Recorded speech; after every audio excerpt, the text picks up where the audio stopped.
નમસ્કાર, જય ગણેશ દર્શક મિત્રો. વીટીવીની વિશેષ રજૂઆત ભવિષ્ય દર્શન કાર્યક્રમમાં હું શાસ્ત્રી મુકુંદ પંડ્યા આપ સર્વ દર્શક મિત્રોનું હાર્દિક સ્વાગત કરું છું.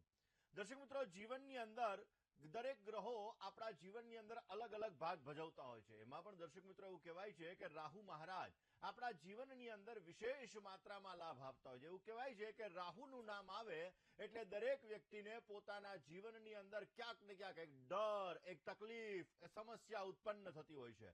દર્શક મિત્રો, રાહુ એનો સ્વભાવ એવો છે જ્યોતિષની અંદર કે પોતાના જીવનની અંદર પ્રત્યક્ષ કે અપ્રત્યક્ષ રૂપે આપણા જીવન ઉપર એ ઘણી બધી અસર કરતો હોય છે. તો દર્શક મિત્રો, રાહુ મહારાજના દરેક દોષોને દૂર કરવા માટે કયા નાના નાના ઉપાયો કરવા જોઈએ, આ વિષય ઉપર આજે ચર્ચા કરવાની છે. પરંતુ એ પહેલા વાત કરી લઈએ આજના પંચાંગની. દર્શક મિત્રો, આજના પંચાંગની જો વાત કરવામાં આવે તો આજે તારીખ 22/2/2026 અને રવિવારનો આજે દિવસ બની રહ્યો છે. ફાગણ મહિનાના શુક્લ પક્ષની આજે પંચમી કહેતા પાંચમની તિથિ છે, જે સવારે 11:09 સુધી છે. ત્યારબાદ ષષ્ઠમી કહેતા છઠની તિથિનો પ્રારંભ થશે. અશ્વિની નામનું આજે નક્ષત્ર રહેશે, શુક્લ નામનો યોગ રહેશે, બાલવ નામનું કરણ રહેશે, જે સવારે 11:09 સુધી છે. ત્યારબાદ કૌલવ નામના કર્ણનો પ્રારંભ થશે.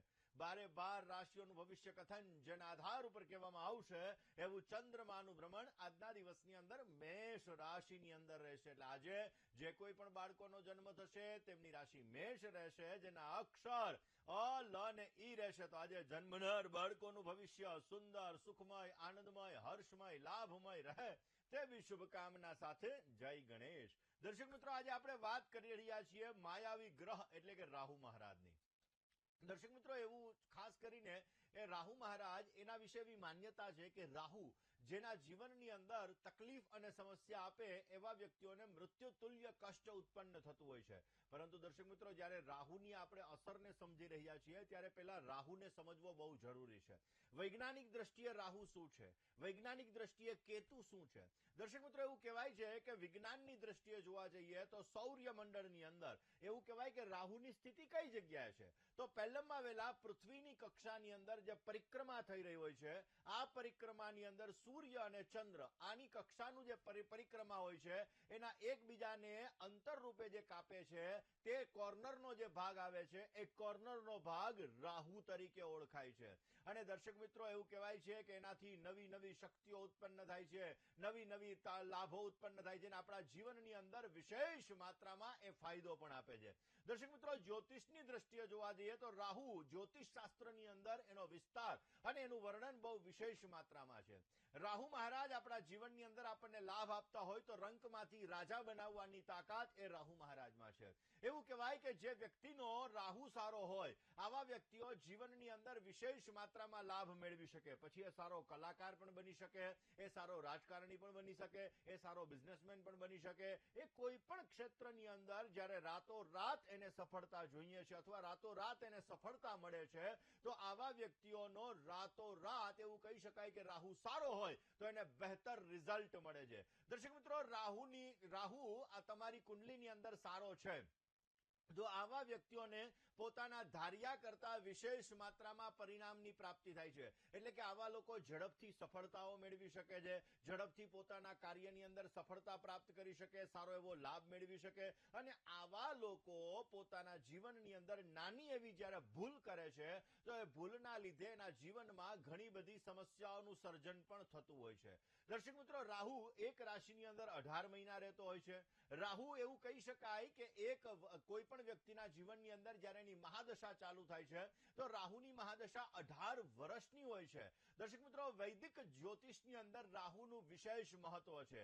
રાહુ મહારાજ એવું કહી શકાય કે મંગળ જો તમારો મજબૂત હોય તો એ રાહુને દબાવીને રાખે છે. એટલે કે જો તમારી કુંડલીમાં મંગળ મેષ રાશિનો છે, મંગળ વૃશ્ચિક રાશિનો છે, મંગળ મકર રાશિનો બિરાજમાન છે તો એ રાહુની જો ખરાબ અસર તમારા ઉપર પડે છે તો એ ખરાબ અસરને દૂર કરે છે અને તમારા જીવનની અંદર સારો એવો લાભ આપી શકે છે.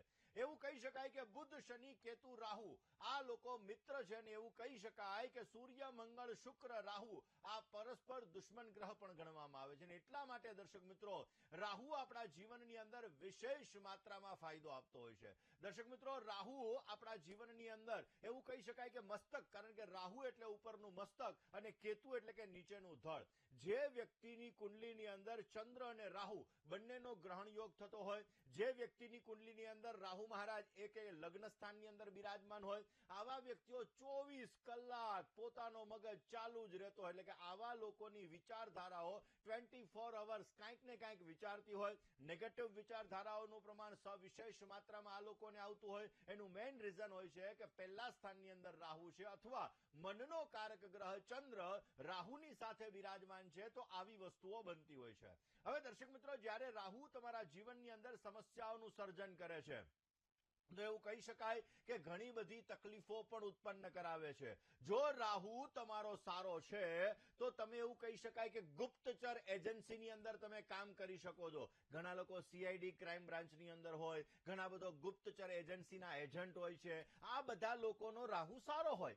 રાહુ સારો હોય તો તમે ગુપ્તચર એજન્સીની અંદર કામ કરી શકો છો, એની અંદર સફળતા મેળવી શકો છો અને તમને સારો લાભ મળી શકે. તમારો રાહુ સારો હોય તો તમે જાસૂસ બની શકો છો. તમારો રાહુ સારો હોય તો સસરા પક્ષ સાથેના સંબંધો પણ તમારા સારા રહે છે. તમારો રાહુ જો સારો હોય તો આવા લોકોને એવું કહી શકાય કે બુદ્ધિશાળી વ્યક્તિ જબરજસ્ત હોય, એટલે કે પોતાની બુદ્ધિ ક્ષમતાનો ઉપયોગ કરી અને પોતે સારા એવા રૂપિયા નાણાં કમાઈ શકે છે અને પોતાના જીવનની અંદર બહેતરીન રિઝલ્ટ પ્રાપ્ત કરી શકે છે.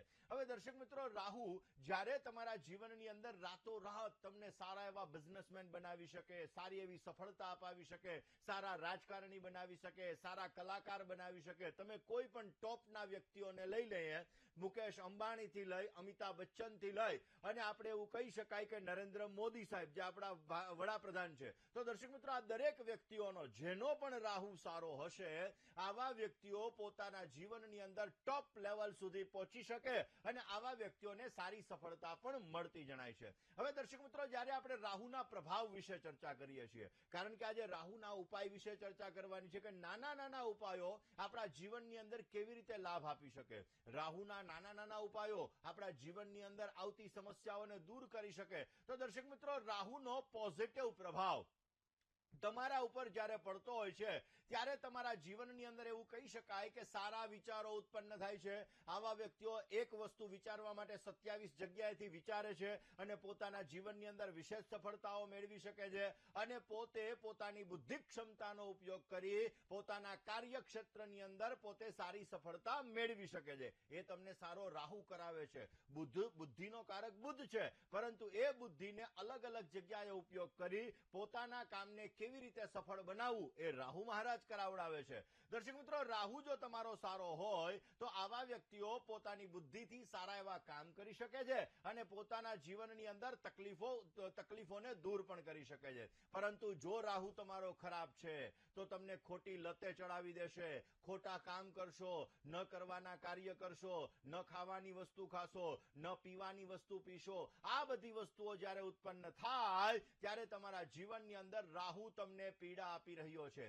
શારીરિક સમસ્યાઓ તમારી વધે, ડાયજેશનને લગતી સમસ્યાઓ વધે, અકારણ રોગોનું પ્રમાણ વધી જાય, ડોક્ટર પણ જ્યારે રોગ પકડી નથી શકતા, આવી સમસ્યાઓ આવીને ઉભી રહી જાય તો સમજી લેવાનું કે રાહુ ક્યાંક ને ક્યાંક તમારો ખરાબ છે અને રાહુ તમારા જીવનની અંદર તમને પીડા આપી રહ્યો છે, જેના લીધે તમારે આ સમસ્યાઓનું ઉત્પન્ન થઈ રહી છે.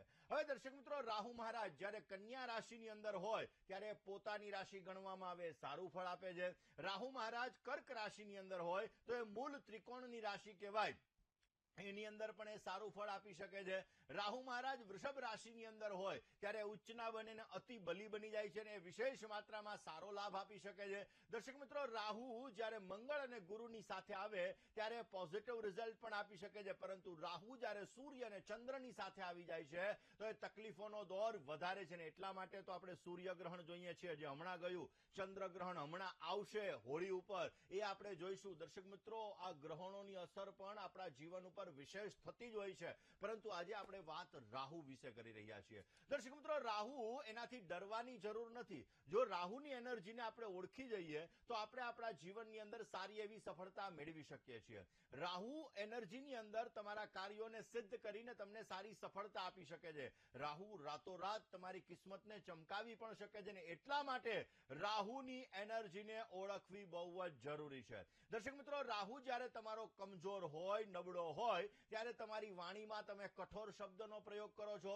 રાહુ જ્યારે તમારો એવું કહી શકાય કે ખરાબ હોય ત્યારે વિદેશ જવાની અંદર તમને તકલીફ કરાવડાવે છે. રાહુ તમારો ખરાબ હોય તો તમે યાત્રાઓ કરો છો, પરંતુ એ યાત્રાઓની અંદર તમને સફળતા નથી મળતી. એવું કહી શકાય કે રાહુ તમારો ખરાબ છે તો તમારી ચામડી ઉપર નાના નાના ડાઘ થઈ જાય છે. પછી બ્લેક કલરના ડાઘ પણ હોઈ શકે, રેડ કલરના ડાઘ પણ હોઈ શકે, અથવા તો વ્હાઇટ કલરના ડાઘ પણ હોઈ શકે. અલગ અલગ ગ્રહોની સાથે જ્યારે રાહુ મહારાજ આવી રીતે યુતિ બનાવતો હોય અને રાહુ ખરાબ હોય તો એ ચામડીની અંદર અલગ અલગ પ્રકારના ડાઘ પણ ઉત્પન્ન કરાવે છે. એવી જ રીતે દર્શક મિત્રો, જ્યારે રાહુ ચર્મ રોગ ઉત્પન્ન કરાવે એવી રીતે દરિદ્રતા પણ કરાવડાવે. એટલે કે તમારા જીવનની અંદર પૈસાને લગતી સમસ્યા જો રાહુ નબળો છે તો એ તમને ઉત્પન્ન કરાવે. જેના પહેલા સ્થાનની અંદર રાહુ છે આવા વ્યક્તિઓને અપ ડાઉન જીવનની અંદર ઘણા બધા આવે છે. માંડ ગાડી પાટે ચડે તા પાછી પાટા ઉપરથી ઉતરી જાય. આ બધી વસ્તુ રાહુ મહારાજના હિસાબે ઉત્પન્ન થતી હોય છે. જો રાહુ તમારો ખરાબ હશે તો તમારે બીજા વ્યક્તિઓ સાથે શારીરિક રિલેશનો ઉત્પન્ન થશે. એ રાહુ મહારાજ તમારા ખરાબ છે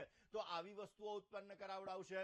વ્યર્થનો તમે તર્ક કરશો, બીજા વ્યક્તિઓ સાથે વાતમાં કઈ દમ ન હોય ને તમે તર્ક વિતર્ક કરો, એ પણ જો રાહુ તમારો ખરાબ હશે તો એ વસ્તુ ઉત્પન્ન કરાવડાવે. જે લોકોનો રાહુ ખરાબ હોય આવા લોકો ભડકાઉ ભાષણ પણ કરે છે અને એના લીધે એના જીવનની અંદર તકલીફોનો દોર પણ રહેતો હોય છે. હવે દર્શક મિત્રો, આ વાત કરી રાહુ તમારો ખરાબ છે તો તમારે આટલી સમસ્યાઓ થઈ શકે, પરંતુ તમે કેવી રીતે ઓળખશો કે રાહુ તમારો સારો છે? આપણે ઉપાયો વિશે તો ચર્ચા કરવાની જ છે, પરંતુ રાહુ તમારો સારો છે એ તમને કેવી રીતે ખબર પડશે? તો દર્શક મિત્રો, એ માટે અને ઉપાયો માટે આપ આગળ જોતા રહો અમારો વીટીવીની વિશેષ રજૂઆત એટલે કે ભવિષ્ય દર્શન કાર્યક્રમ. જય ગણેશ.